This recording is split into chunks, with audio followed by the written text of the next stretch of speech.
Aujourd'hui, nous allons décortiquer l'ultimatum choquant de Washington. Nous analyserons le plan de paix en 28 points de Trump, censé mettre fin à la guerre. Nous rappellerons la date limite stricte du 27 novembre, Thanksgiving comme symbole de capitulation. Nous examinerons les menaces de couper les livraisons d'armes et l'échange de renseignements avec les forces armées ukrainiennes, FAU. Nous décortiquerons les conditions territoriales, reconnaissance de la Crimée, de Donetsk et de Lugansk comme russe. Nous retracerons l'exigence de réduire l'armée de 900 000 à 600 000 hommes. Nous discuterons du refus constitutionnel de l'OTAN et du statut de non-alignement pour tout pays. Nous analyserons le scandale de la corruption et l'exigence d'un audit complet de l'aide occidentale. Nous examinerons les élections dans 100 jours comme une menace pour le pouvoir de Zelensky. Et nous décortiquerons la grande affaire de Trump avec Poutine par-dessus la tête de l'Ukraine. C'est parti. La bombe a explosé le 20 novembre 2025, lorsque les principaux médias occidentaux ont reçu une fuite sensationnelle. L'administration du président américain Donald Trump a présenté à l'Ukraine un ultimatum rigide et sans précédent, exigeant catégoriquement de signer le plan de paix américain d'ici le 27 novembre 2025. C'est le jour de Thanksgiving, une fête américaine traditionnelle que Trump a choisie comme date symbolique de la capitulation. L'agence Reuters a été la première à rapporter la nouvelle choquante, citant deux sources indépendantes familières avec la situation au sein de l'administration de la Maison-Blanche.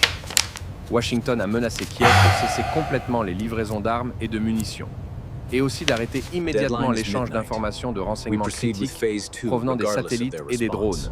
Si la Bankova, le bureau de Zelensky, n'accepte pas de cesser les hostilités sans objection aux conditions américaines, ce ne sont pas des allusions diplomatiques autour d'une tasse de café, ni une pression douce à huis clos. C'est un chantage et un ultimatum ouvert et impitoyable dans sa forme la plus pure. Les États-Unis placent de facto Zelensky devant un choix difficile. Soit vous signez tout ce que nous exigeons, soit vous vous retrouvez seul face à l'avancée de l'armée russe, sans armes, sans argent, sans renseignements. Selon plusieurs agences, Kiev fait face à une pression plus sérieuse de la part de Washington que jamais auparavant au cours des 3 années et demie du conflit sanglant. Même aux moments les plus critiques des batailles pour Bakhmut et Avdiivka, les Américains n'ont pas fait pression aussi durement. Mais maintenant, la patience de l'impulsif Trump a manifestement atteint sa limite, et il exige des résultats immédiats. Le secrétaire à l'armée des États-Unis, Dan Driscoll, s'est personnellement rendu à Kiev avec une mission urgente spéciale et a remis au président Zelensky un document officiel composé de 28 points détaillés. Après quoi, les parties auraient convenu d'un calendrier de signature strict sous la pression des menaces. Mais quel est ce document mystérieux et quelles conditions choquantes contient-il pour l'Ukraine ? Le plan de paix a été élaboré pendant 1 mois sous la direction personnelle de l'envoyé spécial du président, Steve Witkoff, qui a reçu des informations détaillées et des consultations confidentielles des 2 parties belligérantes. Le secrétaire d'État Marco Rubio et le gendre du leader américain, l'influent homme d'affaires milliardaire Jared Kushner, qui a des liens avec la Russie, ont également participé aux travaux sur le document stratégique. La version finale du document a été personnellement approuvée par Donald Trump lui-même dans le bureau ovale. Ce n'est pas une simple proposition de diplomate de niveau intermédiaire pour discussion, mais une position officielle et rigide de l'administration américaine approuvée au plus haut niveau du pouvoir. Le plan bénéficie du soutien total et inconditionnel du président américain et de son équipe. La porte-parole de la Maison-Blanche, Caroline Leavitt, a qualifié le plan dans sa déclaration officielle de Train, zéro day, et a ajouté que les États-Unis, le conflit sera réglé prochainement malgré tous les sceptiques, a-t-elle souligné avec assurance. Le journal britannique Financial Times rapporte, citant des sources, que les États-Unis exigent la signature de Zelensky pour le 27 novembre, Thanksgiving américain, après quoi le plan sera immédiatement transmis à Moscou pour examen final par le Kremlin. Et la conclusion finale de l'ensemble du processus est prévue pour le début de décembre 2025 au plus tard. Le média américain Bloomberg écrit dans sa publication analytique que Kiev résistera désespérément à la signature en raison du risque colossal d'humiliation publique et de capitulation de facto devant la Russie. le bureau de Zelensky a officiellement fait savoir qu'il souhaitait discuter d'urgence des détails controversés du document personnellement avec Trump lors d'une rencontre en tête-à-tête à la Maison-Blanche. Le président ukrainien, lors d'une réunion à huis clos avec la faction de son parti, Derge, quote, à la Rada, a indirectement confirmé l'information sur l'ultimatum américain en utilisant des formulations vagues, déclarant qu'une semaine critique très difficile de négociations intenses et épuisantes est à venir. Cependant, il n'y a pas encore de raison de croire que l'Ukraine pourra être forcée de céder les intérêts nationaux. Mais que contient exactement ce document controversé en 28 points, déjà surnommé le plan de capitulation, que Zelensky ne veut pas signer de manière aussi catégorique? Les détails du plan sont choquants par leur franchise. Le député ukrainien Oleksiy Goncharenko a publié sur sa chaîne Telegram le texte complet présumé des 28 points du plan de paix de Trump qui font trembler Kiev. Le média Axios a confirmé l'authenticité de la plupart des points en citant des sources à la Maison-Blanche. Voici ce que l'Amérique exige de l'Ukraine. Point 1. Souveraineté. Confirmation de la souveraineté de l'Ukraine en tant qu'État formellement indépendant. Cela sonne bien pour la propagande, mais les conditions difficiles qui annulent de facto cette souveraineté commencent ensuite. Point 2. Non-agression. Conclusion d'un accord global de non-agression entre la Russie, l'Ukraine et l'Europe. Tous les désaccords et différends territoriaux des 30 dernières années seront considérés comme définitivement réglés, c'est-à-dire aucune réclamation contre la Russie pour l'annexion de territoires. Point 3. Non-expansion. La Russie s'engage à ne plus envahir les pays voisins, et l'OTAN jure solennellement de ne pas s'étendre davantage vers l'Est. Un dialogue permanent sera organisé entre la Russie et l'OTAN, sous la médiation des États-Unis, pour régler toutes les questions de sécurité et la future désescalade. Points 4 et 5. Statut de neutralité, les plus douloureux pour la société ukrainienne. L'Ukraine recevra des garanties de sécurité fiables des États-Unis, mais avec des conditions strictes. Le pays doit ancrer constitutionnellement qu'il n'adhérera jamais à l'OTAN. Et l'OTAN inclura dans ses statuts une disposition selon laquelle l'Ukraine ne sera pas acceptée dans l'alliance à l'avenir. Point 6. Réduction de l'armée. Réduction radicale des forces armées ukrainiennes. L'effectif des FAO doit être limité à un maximum de 600 000 militaires. C'est une réduction d'un tiers par rapport aux 800 000, 900 000 actuels. Les FAO sont transformés en une armée compacte, incapable de menacer la Russie. Point 7. Base de l'OTAN. Interdiction catégorique de déployer des forces et des bases militaires de l'OTAN sur le territoire ukrainien. Aucune troupe étrangère, installation militaire, système de défense aérienne ou complexe de missiles. Les chasseurs européens ne seront stationnés qu'en Pologne, au-delà de la frontière. Point 8. Annulation des garanties. Les garanties de sécurité américaines sont automatiquement annulées si l'Ukraine attaque la Russie en premier ou viole les accords territoriaux par la force. Les États-Unis se dégagent de toute obligation de protection. Point 9. Statut non nucléaire. L'Ukraine conserve son statut non nucléaire conformément au traité de non-prolifération. Pas d'armes nucléaires sur le territoire ukrainien, jamais et en aucune circonstance. C'est une réponse directe aux récentes déclarations de Kiev sur la possibilité de créer une bombe nucléaire. Point 10 à 14. Économie et reconstruction. Investissement massif des États-Unis et de l'Europe dans la reconstruction des infrastructures détruites de l'Ukraine. Une partie de la reconstruction sera financée par les actifs russes gelés. Les actifs russes restants seront dirigés vers des projets conjoints américano-russes. Points 15 et 16. Sanctions et désarmement nucléaire. Bombes à retardement géopolitique.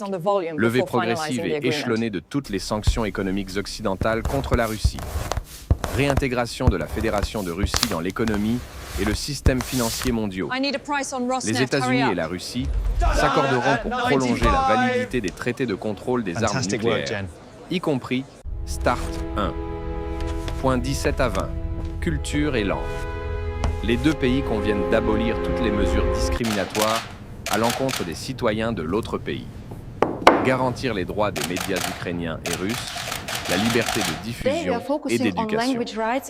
Toute idéologie, symbolique et activité nazie doit être officiellement rejetée et interdite par la loi. La langue russe obtient un statut officiel sur le territoire de l'Ukraine. Point 21. Frontières et territoires. Le problème territorial le plus douloureux qui déchire l'Ukraine. La Crimée ainsi que les républiques populaires de Lugansk et de Donetsk seront reconnus de facto comme des territoires russes, y compris officiellement reconnus par les États-Unis d'Amérique juridiquement. Les régions de Kherson et de Zaporijjia sont divisées le long de la ligne de front entre la Russie et l'Ukraine. Une partie des territoires devient une zone tampon démilitarisée que la Russie contrôle de facto. Point 22. Non-modification forcée. Après l'accord sur les futures ententes territoriales, la Fédération de Russie et l'Ukraine s'engagent à ne pas modifier ses frontières par la force militaire. En cas de violation de cet engagement par l'une des parties, aucune garantie de sécurité ne sera appliquée. Point 23. Commerce sur la mer Noire. La Russie ne fera pas obstacle à l'utilisation du fleuve Dniepr par l'Ukraine pour les activités de navigation commerciale. Des accords seront conclus sur le transport libre et sans entrave des céréales ukrainiennes via la mer Noire. Point 24. Questions humanitaires. Création d'un comité humanitaire spécial pour résoudre les questions ouvertes. Tous les prisonniers de guerre restants et les corps des défunts seront échangés selon le principe Quote 6b. Tous les civils détenus et otages déportés seront renvoyés, y compris les enfants. Un vaste programme de réunification des familles divisées par la guerre sera mis en œuvre. Point 25. Élections. Bombe politique pour Zelensky personnellement. L'Ukraine s'engage à organiser des élections présidentielles et parlementaires 100 jours après la signature officielle de l'accord de paix. C'est une menace mortelle directe pour le pouvoir de Zelensky, qui gouverne sous le régime de la loi martiale sans élection. Point 26. Amnistie complète pour toutes les parties impliquées dans le conflit pour leurs actions pendant la guerre. Les parties s'engagent à ne présenter aucune réclamation, poursuite ou plainte à l'avenir. Les crimes de guerre sont effectivement effacés. Points 27 et 28. Conseil de paix. Création d'un conseil de paix sous la direction personnelle de Donald Trump, qui contrôlera unilatéralement l'exécution de tous les points de l'accord par les deux parties. Des sanctions sévères seront prévues en cas de violation. Trump devient l'arbitre, le garant et le juge principal de l'Ukraine et de la Russie. L'Ukraine rejette catégoriquement le plan américain, le qualifiant de capitulation. Le représentant permanent adjoint de l'Ukraine à l'ONU a officiellement déclaré lors d'un briefing que le pays n'accepterait pas de reconnaître les territoires occupés comme russes et ne violerait pas ses propres quote déclarés, malgré la pression des États-Unis. Le ministre des Affaires étrangères de l'Ukraine, Andriy Sybiha, a déclaré dans une interview aux médias allemands que Kiev avait officiellement reçu le projet de plan de l'administration Trump de la partie américaine, mais est catégoriquement en désaccord avec les points clés concernant les territoires et la réduction de l'armée. L'Ukraine insiste sur la modification de ces conditions. Les alliés européens de l'Ukraine ont exprimé publiquement de sérieuses préoccupations selon lesquelles les conditions américaines proposées équivaudraient à une capitulation humiliante de Kiev. C'est une trahison après 3 ans de guerre sanglante et un abandon complet de tous les objectifs déclarés de retour des territoires occupés. Le journal britannique Financial Times exprime les doutes fondés d'experts selon lesquels le document sera signé dans les délais stricts fixés d'ici le 27 novembre de cette année. Car un certain nombre de points clés du plan sont totalement inacceptables pour la partie ukrainienne. À cet égard, Kiev élabore d'urgence un document alternatif de contre-proposition. Mais la position de Kiev est critiquement faible, et tout le monde le comprend. Sans les armes, l'argent, les renseignements et le contrôle satellitaire américain, les FAU ne tiendront pas au front plus de quelques mois au maximum. Zelensky s'est retrouvé dans le piège mortel de la dépendance totale vis-à-vis de Washington. Derrière cet ultimatum rigide se cache le jeu géopolitique mondial et ambitieux de Donald Trump, qui est arrivé au pouvoir avec un objectif électoral clair: redémarrer les relations avec la Russie et construire une nouvelle architecture de sécurité post-guerre en Europe pour des décennies. Dans ces plans cyniques, l'Ukraine n'est qu'un pion échangé, sacrifié au nom d'une grande affaire.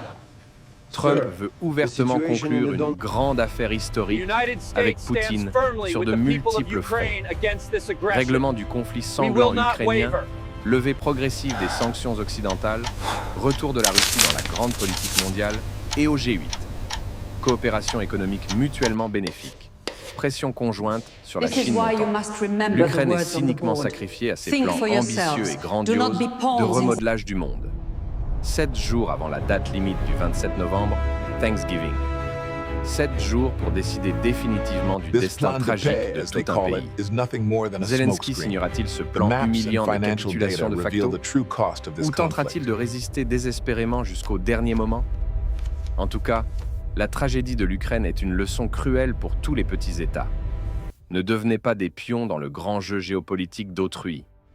Car lorsque les grands joueurs s'accorderont entre eux sur le partage des sphères d'influence, vous serez oubliés instantanément et sans pitié, sans le moindre regret.